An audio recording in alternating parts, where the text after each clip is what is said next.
When most of us think about winemaking, we picture, sun-drenched vineyards, those romantic oak barrels, and the really delicate art of agriculture. But the truth is, the creation of that perfect glass of wine is actually a strategic, microscopic battle. It's a relentless fight to protect the wine from invisible invaders that literally want to turn your beautiful vintage into a flawed, foul-smelling liquid. So in this explainer, we are going to unpack the science and the exact strategy behind this hidden war. Here's our agenda for today's explainer. 1. The microbes in your wine. 2. Controlling the wine environment. 3. Sulfur dioxide, ultimate weapon. And 4. Alternative antibacterial wine additives. Section 1. The microbes in your wine. Identifying the invaders.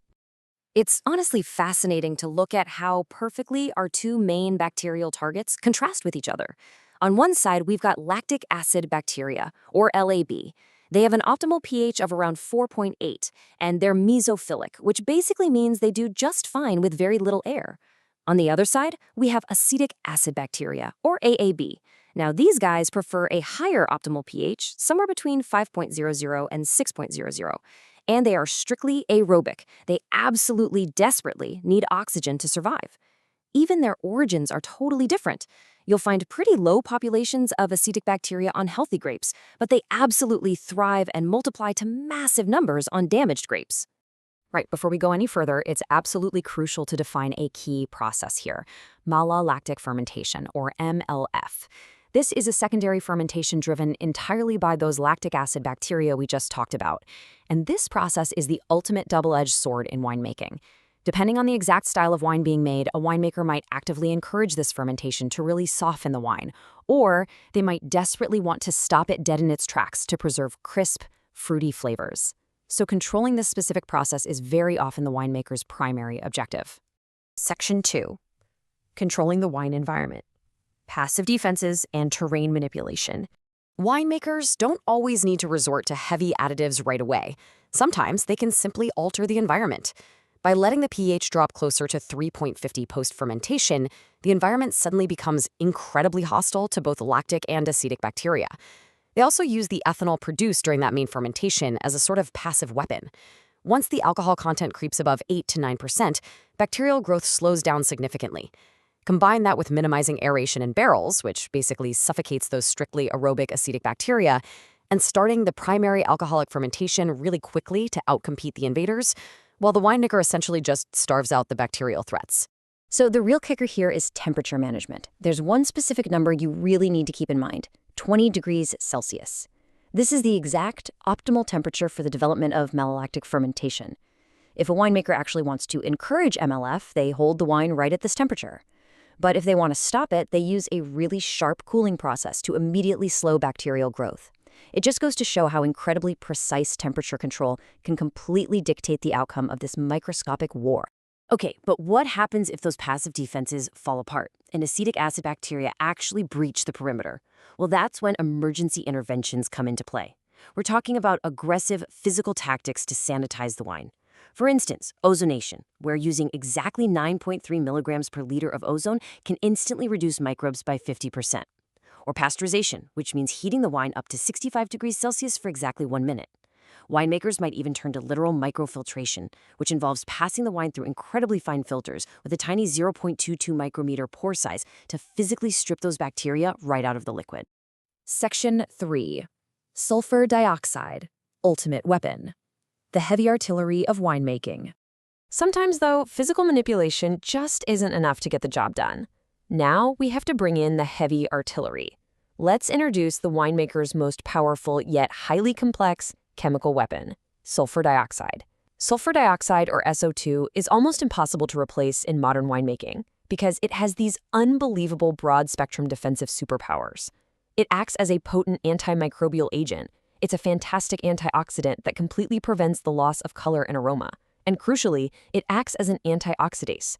This means it actively inhibits enzymes like lactase and tyrosinase.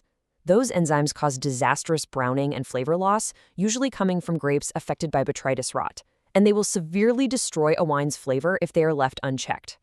When you break down how this behaves in an aqueous solution, it all comes down to its specific chemical state. We're talking molecular SO2, bisulfite, or bound forms. Its state entirely dictates how effective it's going to be. For example, the molecular SO2 form is the one that actually carries that pungent smell and taste, but it also does all the heavy lifting for antimicrobial and antioxidant protection. And this chemical equilibrium, it depends deeply on the wine's specific pH, temperature, and alcohol content. So as you can imagine, using SO2 is a very delicate balancing act. The pros are phenomenal. It protects from oxidation. It actually lets the winemaker select between yeasts and bacteria because, fun fact, lactic bacteria are way more sensitive to it than yeast. And it even helps dissolve colors and tannins. But the cons are severe. High doses will cause terrible odors and flavors. Without oxygen, overuse can actually create mercaptans, which give off these incredibly foul, rotten egg smells along with hydrogen sulfide. And perhaps most importantly for the actual winemaking process, if you use too much, it can permanently inhibit that malolactic fermentation we talked about earlier, even when you really want it to happen. All of this raises a pretty fascinating question for the modern winemaker. How exactly do you stabilize your product without over-relying on a gas that can potentially ruin the aroma, flavor, and natural processes of the wine itself? Section 4. Alternative antibacterial wine additives, tactical reinforcements. To answer that big question of stabilizing the wine, we turn to specialized modern chemical reinforcements. These are the modern additives that step up to complement, or sometimes completely replace, the heavy artillery of sulfur dioxide. First up, we've got sorbic acid. Sorbic acid itself actually lacks strong antibacterial action, but it acts as an amazing reinforcement to the properties of SO2, especially when the wine is at a lower pH. But the winemaker has to be incredibly careful here. If there is any bacterial contamination and those bacteria degrade the sorbic acid, it triggers a dreaded, flowery geranium aroma flaw that will completely ruin the wine's intended profile. Next, we have octanoic and decanoic acids. These are essentially short-chain fatty acids. By utilizing minute doses of these, we're talking just 9 to 10 milligrams per liter, the winemaker can exert a really strong anti-yeast action. This gives them the power to halt alcoholic fermentation precisely when they want to, while drastically cutting down on the amount of SO2 they need, dropping it from around 250 all the way down to 150 milligrams per liter. And this stealthy approach continues with dimethyl dicarbonate, or DMDC, which is famously known commercially as Velcorin. DMDC acts like a complete stealth operative. It's added right before bottling at a maximum of 400 milligrams per liter just to microbiologically stabilize wines that still contain fermentable sugars. What makes it so brilliant is that it degrades rapidly, in approximately 2 hours, breaking down into tiny, completely harmless amounts of methanol and carbon dioxide. Because of this fast breakdown, it is entirely undetectable organoleptically. It leaves absolutely no trace of taste or smell behind. Now let's look at one of the absolute most fascinating physical attacks in the entire winemaker's arsenal, chitosan. Extracted from a polymer that literally forms the exoskeleton of crustaceans, chitosan operates in this ruthless two-step process. Step 1 is attraction. The positively charged chitosan electrostatically attracts the negatively charged microorganisms just floating around in the acidic wine. Step 2 is osmotic shock. Once it's attached, it alters the permeability of the microbe's cell membrane, quite literally shocking the microorganism to death. And of course, science has taken this even further. Enter Enartis Stab Micro M, which is a highly specialized form of activated chitosan. This is the ultimate special forces tool. It is designed with an expanded contact surface to clear out bacteria and control malolactic fermentation, even in highly turbid wines. That means cloudy wines that are heavy with solid particles, where traditional treatments just fail to make contact with the microbes. It's a total game changer for preserving base wines or intentionally delaying that malolactic fermentation. So we've covered the microscopic invaders, the clever environmental strategies, the heavy artillery of sulfur dioxide, and the super stealthy modern reinforcements. The crucial takeaway from this explainer is to really recognize the sheer scale of the science sitting in your glass.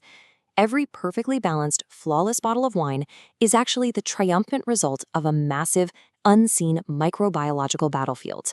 So I leave you with this thought. Next time you uncork a bottle, will you taste just the fruit or the victory of a carefully won microscopic war? Keep learning, stay curious, and we'll catch you in the next explainer.